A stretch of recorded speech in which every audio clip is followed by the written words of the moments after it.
I have my prepared remarks, and we're going to get to them at some point. But there was a lot that was said, including the fact that Delaney Hall is something that was opened up under Obama, and seemingly the mayor at the time did not have issues with Delaney Hall. I can tell you that there was a point in time in which Alcatraz was open as well, and there seemingly weren't any issues. The fact is, as the mayor of any city, I want to be clear that there is a duty. And that duty is to make sure that any and every building that is opened in that city is up to code. So just because something may have been up to code in 2008 doesn't mean that in 2025 that it was up to code. And there are those that should respect the authority of the city in which they are operating in.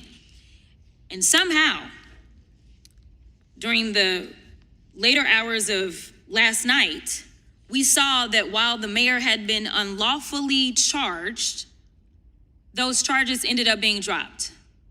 The mayor of the largest city in the state of New Jersey was charged with criminal trespass. Now, we have video footage, and I'm not gonna play it, but we have video footage of literally them opening the gate and then asking him to leave, and then he left. Therefore, there is no criminal trespass. But the reason that I bring it up is because this entire situation could have been avoided if people just would know their jobs and actually do their jobs.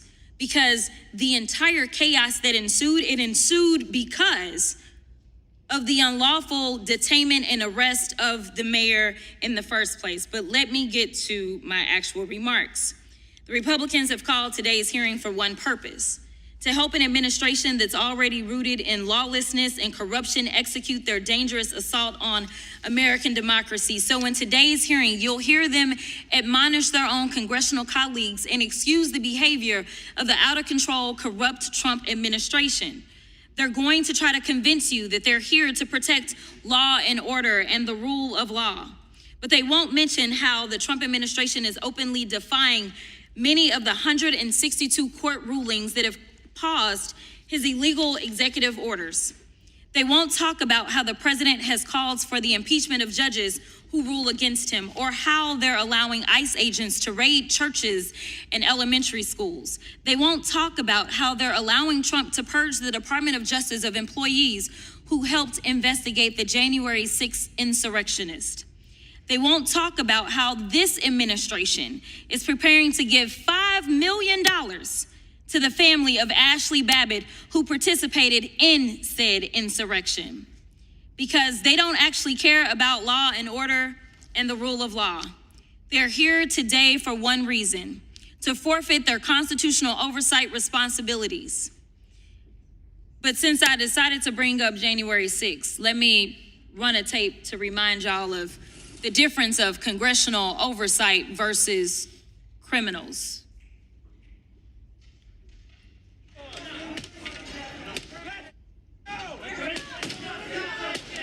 Conducting an oversight visit, which we had the power to do as congressional members.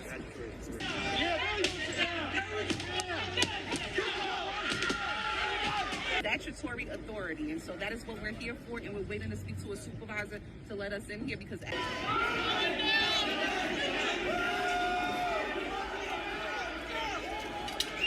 up for him, Mayor. We will be your eyes and your ears. And we will report to you, Mayor.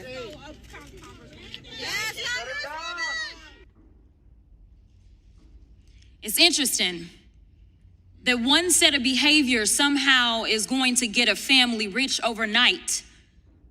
And the other folk that were there in that video, the members of Congress, well, they're saying arrest them. Let me remind you that those January 6ers have been pardoned. Let me remind you that yet another January 6er was just arrested a few days ago for committing what? Another crime. So if we're gonna talk about us keeping our streets safe, let's be real about who's causing crimes, who actually went through what we call due process, because no one denied the January 6th insurrectionists of their due process. They went to court, they either pled guilty or were found guilty, and they were sent to prison, and half of them, actually all of them, if their sentences said so, should still be in prison. Because we as Americans would be safer. We won't get into the fact that another one was already in trouble because they had already killed somebody. But I'll continue on. Right now, our Republican colleagues want to forfeit their constitutional oversight responsibilities. Let's talk about what's actually happening. In March, we learned that the Trump administration was dismantling the Department of Homeland Security's Office of Civil Rights and Civil Liberties and terminating staff at the Office of the Citizenship and Immigration Services Ombudsman. And in the Office of Immigration Detention Ombudsman, because they argue, quote, these offices have obstructed immigration enforcement and, quote, undermined DHS's mission. The Office of Civil Rights and Civil Liberties investigates public complaints about possible violations of civil rights and civil liberties in DHS activities, including immigration enforcement and discrimination. And in the Immigration Detention Ombudsman's it is their primary responsibility to conduct oversight on conditions at immigration detention centers. So why would the Trump administration want to dismantle offices tasked with conducting oversight of immigration enforcement and detention facilities? The simple answer is, without them, there will be no internal oversight offices to assess the legality of the Trump administration's policies on immigration enforcement. So what have the results been? Since Trump took office on January 20th, 9 detainees have died in ICE custody.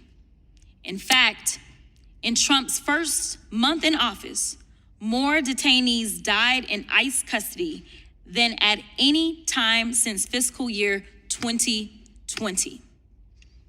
Congressional Democrats have engaged in oversight activities of immigration facilities across the country, from Florida, where a 44-year-old Haitian woman died in ICE custody, to Newark, New Jersey, where 3 of our Democratic colleagues visited an immigration detention facility to ensure the humane treatment of detainees. This wasn't about going in and breaking nobody out, y'all, especially when there were cameras rolling everywhere. That's not what they were there to do. Now, in a breathtaking act of executive obstruction of congressional oversight and the unprecedented weaponization of the Department of Justice, we have an interim U.S. attorney for New Jersey who for years has argued in court that Donald Trump is above the law. She has announced criminal charges against Congresswoman McIver for, quote, impeding and interfering with law enforcement. However, our power as members of Congress to conduct oversight is found in the Constitution and federal law. In fact, federal law explicitly prohibits DHS from, quote, preventing a member of Congress from entering for the purpose of conducting oversight any facility operated by or for the Department of Homeland Security used to detain or otherwise house aliens, or to make any temporary modification at any such facility that in any way alters what is observed by a visiting member of Congress. It is against the law. Full stop.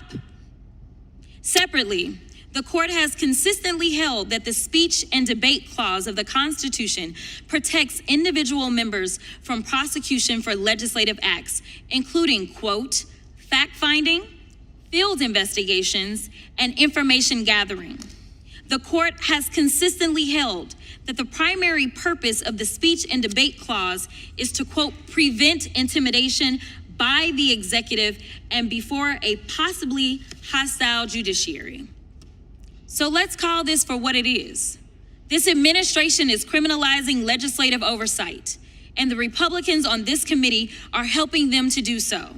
Rep. McIver didn't engage in interference. It was ICE that engaged in interference while members of Congress attempted to conduct legitimate oversight of ICE facilities. Everyone, whether you are American or not, should be deeply disturbed and worried about Trump's abuse of power. They're attacking universities for teaching things they don't like. They're attacking law firms for representing clients that they don't like. This hearing and these charges are an attempt at political intimidation. The 3 members in Newark were exercising their constitutional duties to check an out-of-control executive branch. This entire situation happened because of the unjust arrest of Mayor Baraka.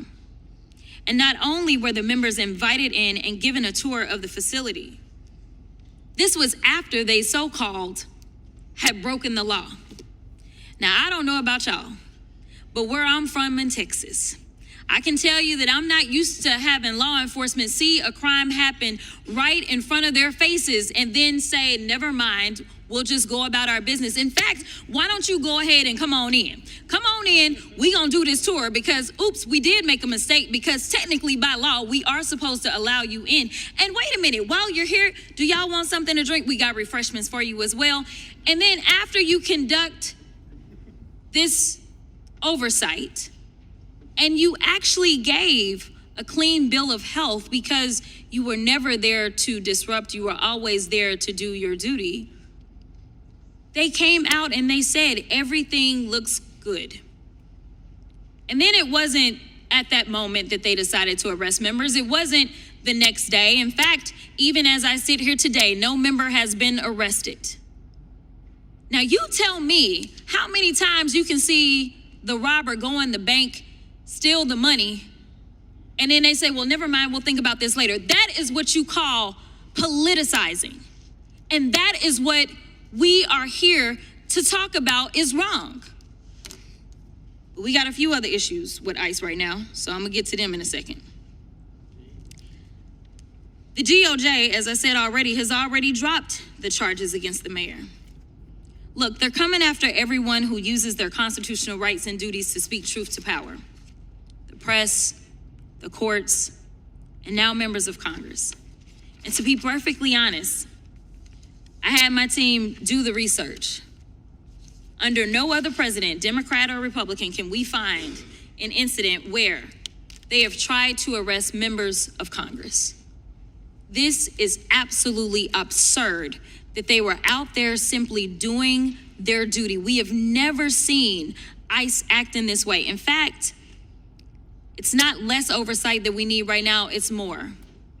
In fact, I'm gonna tell you, actually, I'm not gonna tell you. I can show you better than I can tell you.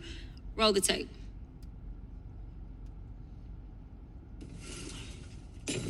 Shocking video showing the moment ICE agents smashed a car window and forcibly removed a man in New Bedford. 29-year-old Juan Francisco Mendez has no criminal record and was... Stop! Stop, ma'am! Stop! Stop! Definitely a chaotic scene on Eureka Street Thursday as Worcester police and ICE agents detained a mother and her 16-year-old daughter. That girl's face slammed into the ground as she was taken into custody. They have not been identified. Worcester police said officers were dispatched to the area for a report of a federal agent surrounded by about 24 people. When police arrived, they say the teen daughter was... Agents smashed his window and dragged him out while his small children cried in the back seat and his partner recorded the incident. You can't tell me that somebody in this building shouldn't do their jobs because these people are out of control. You're talking about arresting members of Congress? These masked agents are running around acting this way? This is not okay. This shouldn't be about politics. We all should be on the same side saying we will not stand for this type of activity, but instead, they want to pretend like it's members of Congress that are the thugs. It's members of Congress that are the ones that are stoking this kind of violence. Let me tell you what those members of Congress were doing. They were trying to make sure that there would not be another mother that would lose her life in ICE custody as it was Mother's Day weekend. They decided that they just wanted to make sure that people were safe because that is who we are supposed to be in this country. And honestly, for anybody that considers themselves to be a Christian, they should care about treating people in a humane way. And they should also care about due process. Everyone in this country under our Constitution is due process. With that, I will yield.